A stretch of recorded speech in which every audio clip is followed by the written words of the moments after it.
Ryan Reynolds here from Mint Mobile. With the price of just about everything going up during inflation, we thought we'd bring our prices down. So to help us, we brought in a reverse auctioneer, which is apparently a thing.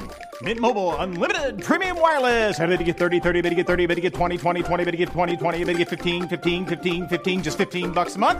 Sold! Give it a try at mintmobile.com/switch. $45 up front for 3 months plus taxes and fees. Promo rate for new customers for limited time. Unlimited more than 40 gigabytes per month. Slows full terms at mintmobile.com. On today's Smart 7, the King formally opens Parliament, pressure grows on Joe Biden, and much more. It's Thursday, 18th of July, it's Nelson Mandela Day, and happy birthday, Kristen Bell. The Smart 7. It's news, but not the news.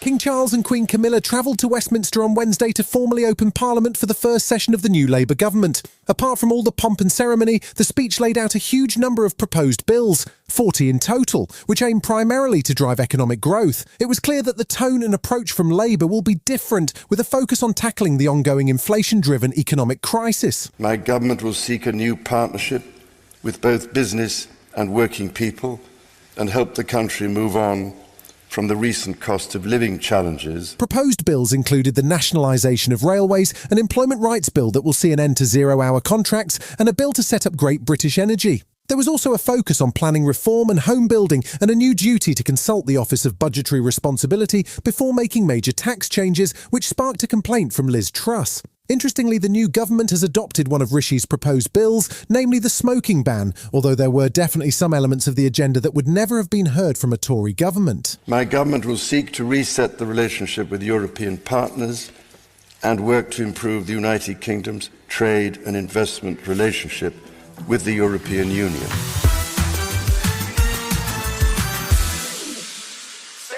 Once King Charles had departed, it was business as usual in the Commons, although new leader of the opposition, Rishi Sunak, was a changed man at the other side of the dispatch box.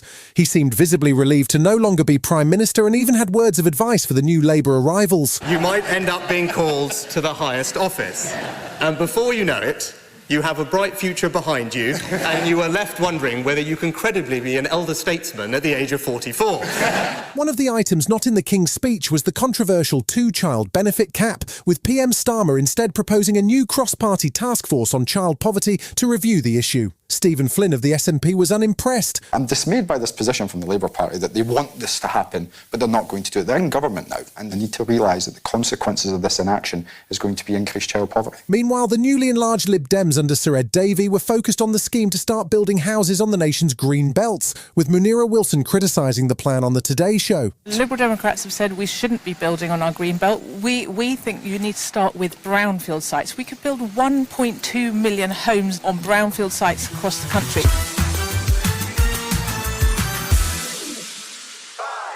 Inflation remained stuck at 2% for June, despite expectations by economists that it would drop slightly. That may mean there's less chance of a cut in interest rates when the Bank of England next meets, which is bad news for under-pressure mortgage holders. Service price inflation remained stubbornly high during the month, which has been blamed in part on demand for hotel rooms around Taylor Swift's Eras tour. There was no comment from Ms Swift on the latest figures, but Labour's Chancellor of the Duchy of Lancaster, Pat McFadden, says getting the UK economy back on track will take some time. It's good that it's come down. Let's not be under any illusions. This is the first Parliament in living memory, this new Parliament, where living standards at the beginning of it are lower than they were at the beginning of the last Parliament.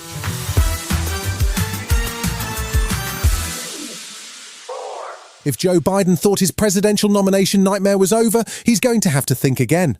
A new poll shows that 65% of Democrats now think the 81-year-old should withdraw from the race, and Wednesday saw senior Democrat and Senate candidate Adam Schiff call for the president to step aside. It's reported that Nancy Pelosi and Chuck Schumer have also privately told him that the Democrats can't win with him remaining as the nominee. As if that wasn't enough bad news, he's also tested positive for COVID. Meanwhile, in Milwaukee, the Republican convention continued with their Wednesday theme of immigration, which saw attendees holding up signs with mass deportation now on them. New vice presidential nominee J.D. Vance addressed the convention in an unremarkable speech where he hit out at Joe Biden and US leaders who have failed and failed again. So tonight, Mr. Chairman, I stand here humbled and I'm overwhelmed with gratitude to say I officially accept your nomination to be Vice President of the United States of America. Still to come on today's Smart 7, Rory gets ready to rumble at the Open and the Emmys spring a few surprises. Right after this. Hey, I'm Ryan Reynolds. At Mint Mobile, we like to do the opposite of what Big Wireless does. They charge you a lot, we charge you a little. So naturally, when they announced they'd be raising their prices due to inflation, we decided to deflate our prices due to not hating you. That's right. We're cutting the price of Mint Unlimited from $30 a month to just $15 a month. Give it a try at mintmobile.com/switch. $45 up front for 3 months plus taxes and fees. Promo rate for new customers for limited time. Unlimited more than 40 gigabytes per month. Slows full terms at mintmobile.com. Welcome back. This summer seems to be absolutely packed with sport, but this weekend between the Euros and the Olympics, we have the Hungarian Grand Prix and, of course, a major golf tournament, the Open. Golf's finest are already gathered at Royal Troon for this year's event, and as usual, whenever there's a golf major, the spotlight focuses on Rory McIlroy. He's been in relaxed form in the run into the event as he chases the elusive fifth major, cracking jokes with Tiger Woods about how he accidentally ghosted him by changing phone numbers. He says he's feeling better after his US Open trauma. I've had to bounce back from adversity over the course of my career. You know, there's been other times where I've probably lost tournaments that I should have won. But I think golf, more than any other sport, you're going to lose a lot more than you win. You know, you win 3 or 4 times a year. If you play, 20 or 25 times, you're looking at one of the best careers ever.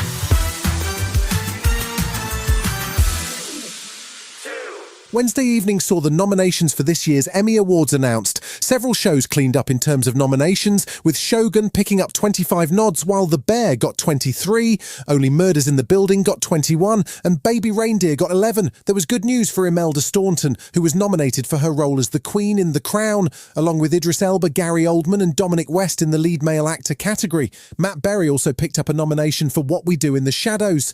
The awards made history too, as Callie Race and Lily Gladstone became the first Indigenous women to be nominated for Emmys.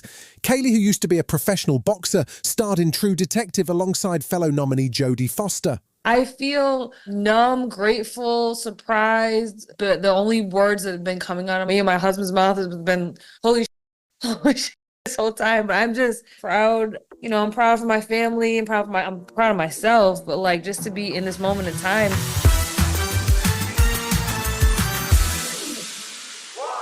We've seen a lot of movie remakes, reboots and sequels so far this summer, but the latest one is a bit special. Legendary Hong Kong action movie director John Woo has remade his own 1989 movie The Killer. It is absolutely jam-packed with action as Nathalie Emmanuel of Game of Thrones takes on a Paris full of murderous killers, headed by none other than Eric Cantona. It also stars Omar Sy and Sam Worthington, and it drops on Peacock on September 23rd. So you're a good cop then? Very. And you are an assassin? Are you trying to do something good for a change? How many times did I make them know? Why they wanna diss what kill my flow? I'm always good at what I do. You've been listening to The Smart 7. We'll be back tomorrow at 7 a.m. Hit that follow button and have a great day. Give us 7 minutes, we'll give you the world. The living room is where you make life's most beautiful memories. But your sofa shouldn't be the one remembering them. The new life-resistant, high-performance furniture collection from Ashley is designed to withstand all the spills, slip-ups, and muddy paws that come with the best parts of life. Ashley high-performance sofas and recliners are soft, on-trend, and easy to clean. Shop the high-performance furniture in-store or online at ashley.com. Ashley, for the love of home.